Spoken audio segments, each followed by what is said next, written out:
भक्तगणों, रामचरितमानस लंका कांड का शेष हिंदी में आगे कथा सुनाऊंगा। आप इसको ध्यान पूर्वक सुने। कथा सुनिए। जब उसने श्री रामचंद्र की निंदा की तब तो कवि श्रेष्ठ अंगद अत्यंत क्रोधित हुए, क्योंकि शास्त्र ऐसा कहते हैं कि जो अपने कान से भगवान विष्णु और शिव की निंदा सुनता है उसे गौवध के समान पाप होता है। बाण से संगत बहुत जोर से कटखटाए शब्द किया और उन्हें तमकर जोर से अपने दोनों भुजदंडों को पृथ्वी पर दे मारा।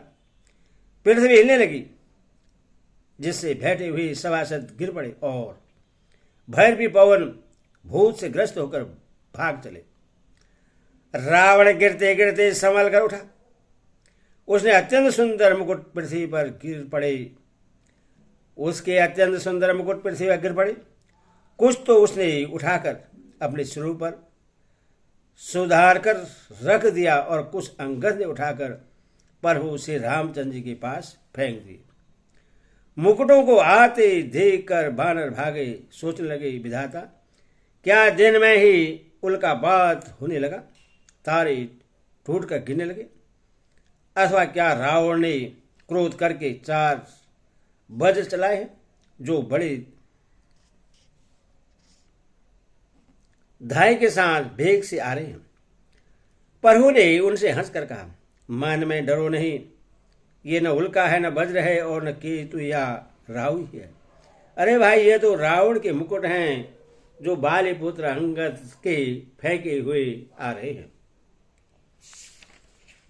पवन पुत्र श्री हनुमान जी ने उछलकर उनको हाथ से पकड़ लिया और लाकर प्रभु के पास रख दिया। रीछ और बानर तमाशा देखने लगे।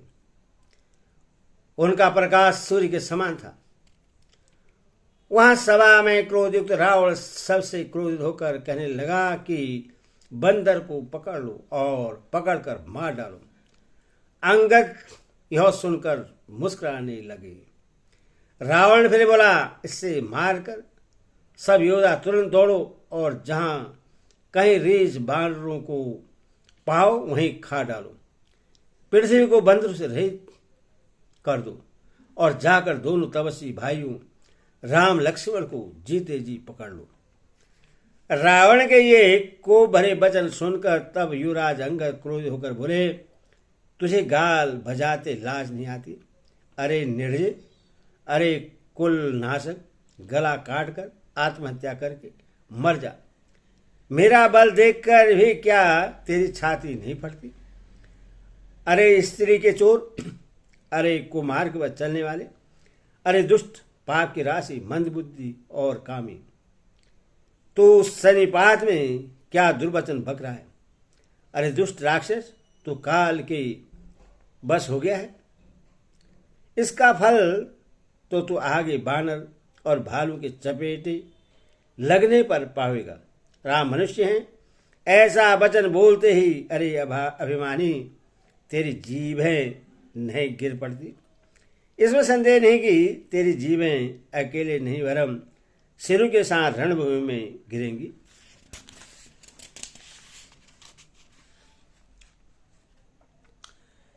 हे दशकंठ, जिसने एक ही बाण से बाली को मार डाला, वह मनुष्य कैसे है? अरे कुजाति, अरे जड़, 20 आंखें होने पर भी तू अंधा है। तेरे जन्म को धिक्कार है। श्री रामचंद्र के बाण समूह तेरे रक्त की प्यास के प्यासे हैं, वही प्यासे ही रह जाएंगे। इसी डर से अरे कड़वी बकवाद करने वाले नीच राक्षस, मैं तुझे छोड़ता हूं। मैं तेरे दांत तोड़ने में समर्थ हूं, पर क्या करूं, श्री रघुनाथ जी ने मुझे आज्ञा नहीं दी। ऐसा क्रोध आता है कि तेरे 10 मोह तोड़ डालूं और तेरी लंका को पकड़कर समुद्र में डुबा दूं। तेरी लंका गुलर के फल के समान है। तुम सब कीड़े उसके भीतर अज्ञानवश निडर होकर बस रहे हो।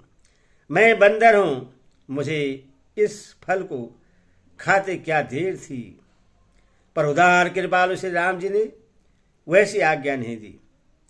अंगद की युक्ति सुनकर रावण मुस्कुराया और बोला, अरे मूर्ख, बहुत झूठ बोलना तूने कहाँ सीखा?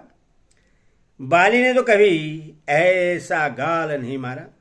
जान पड़ता है तो तपस्वियों से मिलकर लवार हो गया है। अंगद ने कहा, अरे बीज भुजा वाले, यदि तेरी 10 जीवें मैंने नहीं उखाड़ ली तो सचमुच मैं लवार ही हूं। श्री रामचंद्र के प्रताप को समझ करके अंगद क्रोधित हो उठे और उन्होंने रावण की सभा में प्रण करके दृढ़ता के साथ पैर रोक दिया और कहा, अरे मूर्ख, यदि तू मेरा चरण हटा सके तो श्री राम जी लौट जाएंगे। मैं सीता जी को हार गया। रावण ने कहा, ये सब वीरों सुनो, पैर पकड़ बंदर को पृथ्वी पर पछाड़ दो। इंद्रजीत, मेघनाथ आदि अनेकों बलवान योद्धा जहां तहां से हर्षित होकर उठे। वही पूरे बल से बहुत से उपाय करके झपटते हैं, पर पैर टलता नहीं। तब सिर नीचा करके फिर अपने अपने स्थान पर जा बैठ जाते हैं। काकभूषण जी कहते हैं, वे देवताओं के शत्रु राक्षस फिर उठकर झपटते हैं, परंतु हे सर्पों के शत्रु गरुड़ जी, अंगद का चरण उनसे वैसे ही नहीं टलता जैसे कोई योगी विषयी पुरुष मोर भी वृक्ष को नहीं उखाड़ सकते।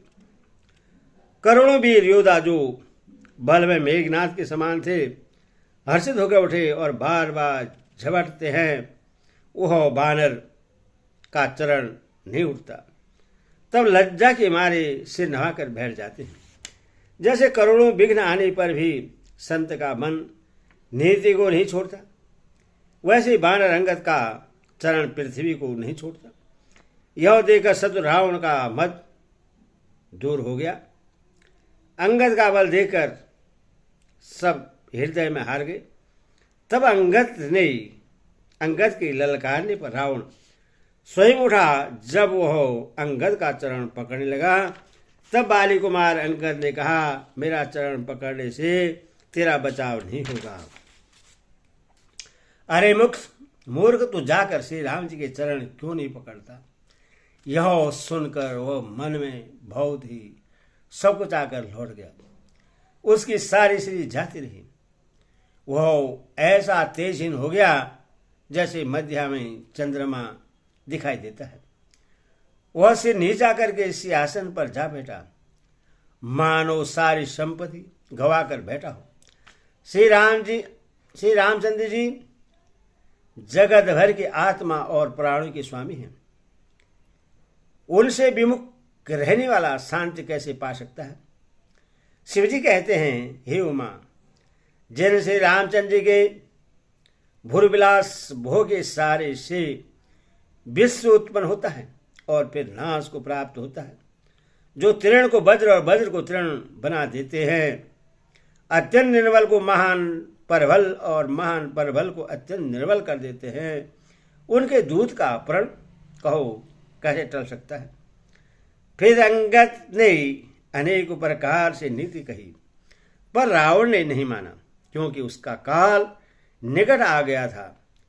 शत्रु के गर्भ को चूर करके अंगद ने उसको प्रभु श्री रामचंद्र का सुयश सुनाया और फिर वह राजा बाली का पुत्र यह कहकर चल दिया, रणभूमि में तुझे खेला खिलाकर न मारूं तब तक अभी पहले से क्या बड़ाई करो। अंगद ने पहले ही सभा में आने से पूर्व ही उसके पुत्र को मार डाला था। वह संवाद सुनकर रावण दुखी हो गया। अंगद का प्रण सफल देकर सब राक्षस भय से अत्यंत ही व्याकुल हो गए। शत्रु के बल का मर्दन कर बल की राशि बालीपुत्र अंगद जी ने हर्षित होकर आकर श्री रामचंद्र जी के चरण कमल पकड़ लिए। उनका शरीर पुलकित है और नेत्रों में आनंदाश्रु का जल भरा है। संध्या हो गई जानकर दशग्रीव बिलखता हुआ उदास होकर महल में गया। मंदोदरी ने रावण को समझाकर फिर कहा, हे कांत, मन में समझकर विचार कर कुबुद्धि को छोड़ दो। आपसे और श्री रघुनाथ जी से युद्ध शोभा नहीं देता। उनके छोटे भाई ने एक जरा सी रेखा खींच दी थी, उससे भी आप नहीं लाग सके। ऐसा तो आपका पुरुष तत्व है। हे प्रियतम, आप उन्हें संग्राम में जीत पाएंगे जिनके दूत का ऐसा काम है। खेल से ही समुद्र लांघ कर हो। वानरों में सिंह हनुमान आपके लंका में निर्भय चला आया। रखवालों को मारकर उसने अशोक